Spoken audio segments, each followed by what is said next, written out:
पुराण की कथा आप जितने सालों से सुन रहे हो, 1 साल 2 साल 5 साल 4 साल 3 साल, आपका पुराना समय निकाल कर देखो। और जब से आपने शंकर जी को 1 लोटा जल चढ़ाना प्रारंभ करा, शिव महापुराण की कथा सुनना प्रारंभ करी, उसके बाद का समय निकाल कर देखिए, आपको किसी के आगे हाथ फैलाने की जरूरत नहीं पड़ी। मेरे बाबा ने हाथ पकड़ा।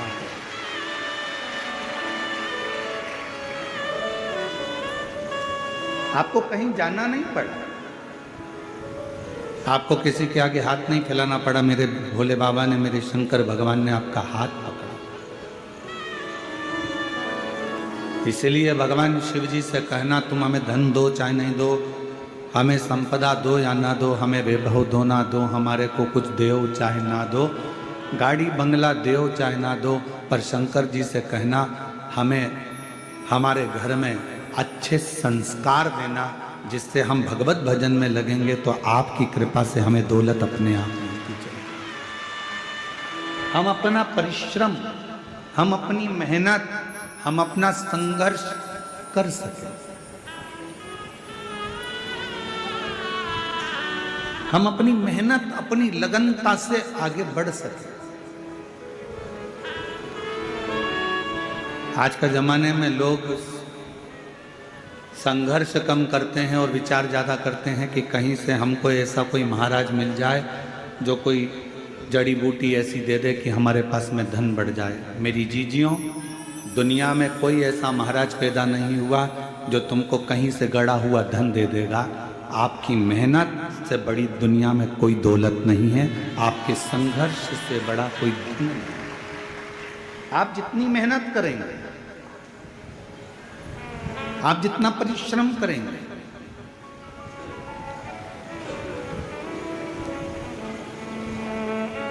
हम आपसे पूछें, उत्तर देना। पार्किंग से कथा स्थल कितना मीटर की दूरी पर है? 500 मीटर या 1 किलोमीटर तो होगा। बोलो बोलो जम के। 500 मीटर तो होगा, है? 1 किलोमीटर है। पार्किंग से कथा स्थल 1 किलोमीटर है और 1 किलोमीटर दूर आपकी गाड़ी छूट गई। उसके बाद चलना किसको है? जम के बोलो, आपको। कोई आपको पीठ पे बिठा कर ले जाएगा क्या? जम के बोलो, नहीं। चलना किसको है? आपको। बैग किसको उठाना है? आपको। चलकर जाना है आपको। गाड़ी 1 किलोमीटर दूर छूट गई।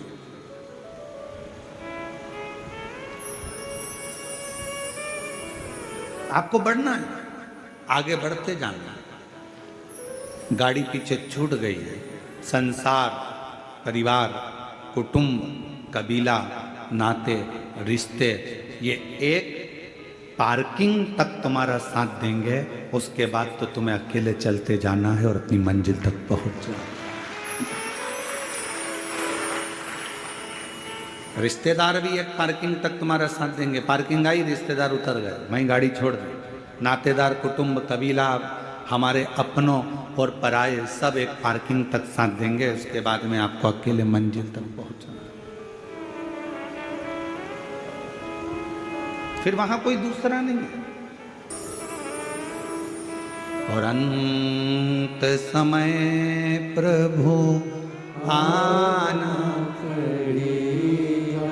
छत्तीसगढ़ वालों आप भी बोलिए, अंत समय प्रभु आना पड़ेगा, वचन दिया तो निभाना पड़ेगा। आए ना आए प्रभु कुटुंब कबीला, अंत समय प्रभु आना पड़ेगा, वचन दिया तो निभाना पड़ेगा। कोई आएगा नहीं आएगा इसका कोई गारंटी नहीं।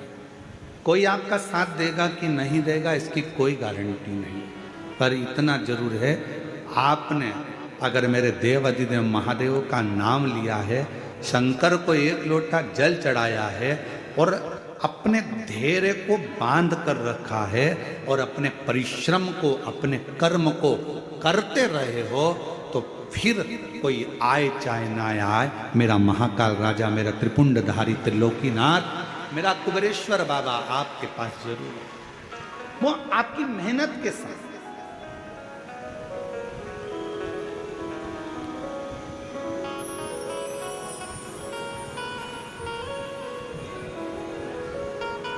मेहनत करो ही ना और आखिरी में तुम कह दो कि भगवान तो मेरा साथ ही नहीं दे रहा, दुकान खोलो ही ना और कहो कि ग्राहकी नहीं आ रहा है। पशुपतिनाथ का व्रत कर रहे हो और कहते हो कि मेरा बाबा सुनता ही नहीं है, मैंने 5 बार व्रत कर लिया, 4 बार कर लिया। व्रत करना मूल नहीं है, दिल को लगाना मूल है।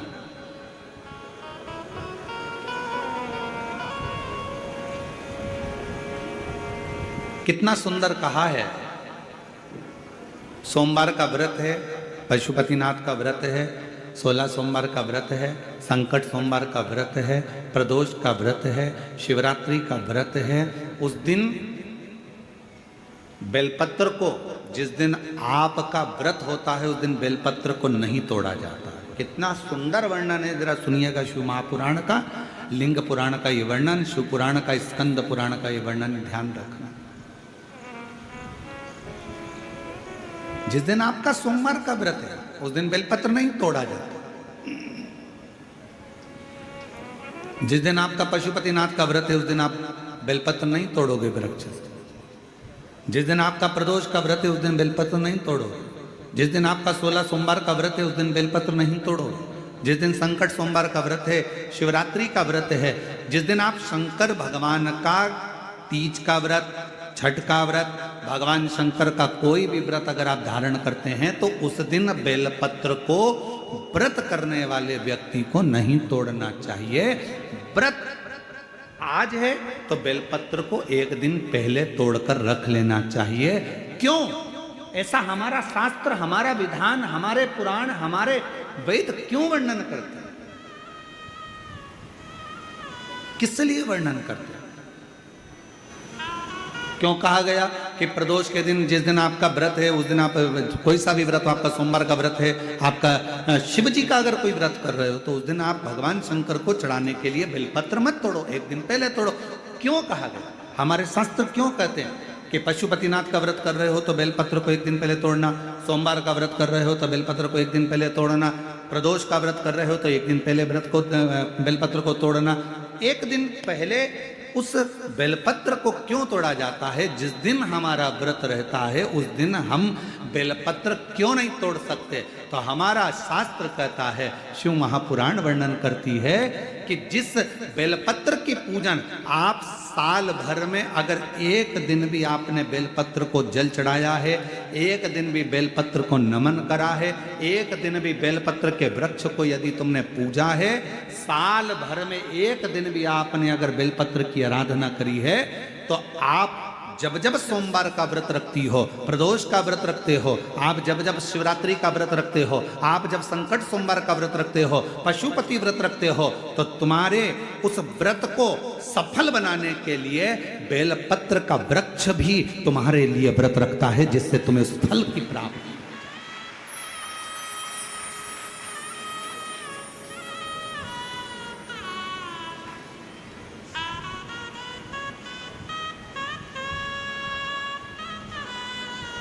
कथा सुनने आ रहे हो? घर के बाहर बेलपत्र का पेड़ है,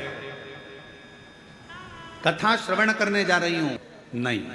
आपको अगर कथा सुनने जा रहे हो तो बेलपत्र अगर चढ़ाना है तो एक दिन पहले आप बेलपत्र को उतारो। कथा सुनने के लिए जा रही हूं और बेलपत्र रास्ते में से तोड़ लिया, कथा में जाकर बैठ गई, बेलपत्र शिव पुराण को समर्पित कर दिया या कथा में समर्पित कर दिया, या विचार करा कि मेरा बेलपत्र व्यासपीठ तक जाएगा, झोली में डाल दिया। ध्यान रखना, कथा सुनने के लिए आ रही हो, सामने बेलपत्र का वृक्ष दिख गया, उसको झुककर प्रणाम करो, नमन करो और कहो, मेरे बाबा मेरे शंभु आपका दर्शन कर कर जा रही हूँ। मैं जानती हूँ इस बेलपत्र के वृक्ष में गौरी शंकर हैं, मैं जानती हूँ इस बेलपत्र के वृक्ष में नारायण लक्ष्मी हैं, मैं जानती हूँ इस बेलपत्र के वृक्ष में 64 योगनियाँ हैं, मैं जानती हूँ इस बेलपत्र के वृक्ष के तने में स्वयं कुबेर बैठकर साधना करता है। इस बेलपत्र के वृक्ष को मैं नमन करती हूँ। बाबा आपसे प्रार्थना करती हूँ कि मैं कथा सुनने के लिए जा रही हूँ, जब मैं कथा सुनकर वापिस आऊँ ना, हे बेलपत्र महारानी, हे बेलपत्र के वृक्ष, हे शंकर, ऐसी कृपा करना कि मेरी खाली झोली को भंडार से भर देना, उसको नमन कर। और हम क्या करते हैं, कथा सुनने जा रहे हैं तो बेलपत्र का वृक्ष अपने आंगन में है या बेलपत्र का वृक्ष रास्ते में पड़ गया, 4-6 बेलपत्र तोड़ लिए, कथा में जाकर बैठ गए, कथा सुन ली, बाद में बेलपत्र समर्पित कर, ना ना ना ना, आते समय बेलपत्र को नमन करते हुए,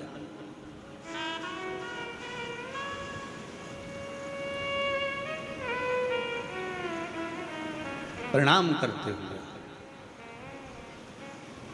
विनय करते हुए, और मैंने तेरे ही भरोसे बाबा, तेरे ही भरोसे हवा बिच उड़ती जाऊंगी, बाबा डोर हतो चढ़ीना में कटी जाऊंगी, बोले मैं तेरी पतंग, शंभु मैं तेरी पतंग, हवा बिच उड़ती जाऊंगी, बाबा डोर हटो छड़ीना में कटी जाऊंगी, बोले मैं तेरी।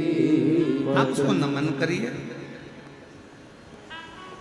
कई लोग कहते हैं गुरुजी हमने पशुपतिनाथ का व्रत किया, हमने 16 सोमवार करे, हमने सोमवार का व्रत करा, हमने प्रदोष करी, हमने बाबा की सोमवारी का व्रत करा, मेरा बाबा मेरा सुनता क्यों नहीं है? हम गलती कर दिए। हम जिस दिन हमारा व्रत था उस दिन हमने बेलपत्र को तोड़ लिया, उतार लिया,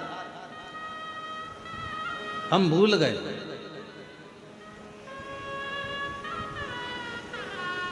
हम सबसे कहेंगे अगर YouTube पर हमारी पूर्व की कथा डली हो, एक पुष्प शिव महापुराण की कथा, त्रिपुंड शिव महापुराण की कथा, बेलपत्र शिव महापुराण की कथा, जब पुरानी जो YouTube पर हमारे YouTube पर अगर डली हो तो वो कथा को आप निकालना, उसको एकांत में बैठकर थोड़ा सा श्रवण करना कि पुष्प का महत्व क्या है। कौन सा फूल जमीन पर गिरा हुआ भी शंकर को स्वीकार होता है।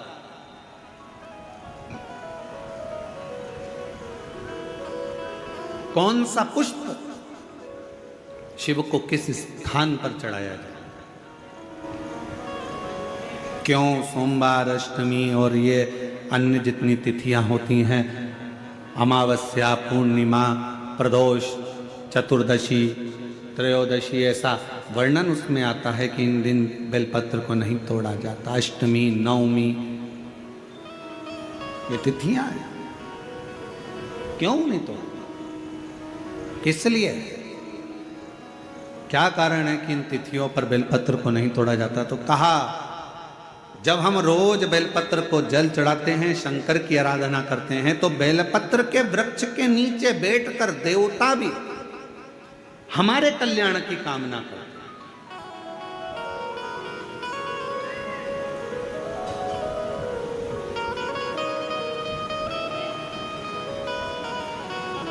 कितनी बड़ी बात लिखी है। लिंग पुराण को उठाकर अगर आप पढ़ेंगे तो उसमें लिखा है 1.25 किलो सोने के सिंहासन पर, कितने किलो? जम के बोलो जरा, आवाज नहीं आई। 1.25 किलो सोने के सिंहासन पर मखमल का गद्दा बिछाकर एक शालिग्राम भगवान की मूर्ति, शालिग्राम भगवान की शिला रखकर उस पर सोने का छत्र आधा किलो का लगाकर हीरों और पन्नों से शालिग्राम भगवान का श्रृंगार कर कर किसी को दान करने का फल मात्र एक बेलपत्र। कितने किलो सोने का सिंहासन? बोलो बोलो, जम के बोलो जरा। 1.25 किलो। छत्र कितने का? आधा किलो। हीरे रतन माणिक मोती सोने से जड़े हुए शालिग्राम भगवान को सिंहासन पर रखकर दान करने का जो पुण्य होता है, 1000 अश्वमेध यज्ञ का बराबर का जो पुण्य होता है, हजारों सर्वोत्तम यज्ञ करने का जो पुण्य होता है, सोम यज्ञ करने का जो पुण्य होता है, वो एक बेलपत्र शंकर भगवान को चढ़ाकर भगवान शिव को अर्पित करने से प्राप्त हो जाता है।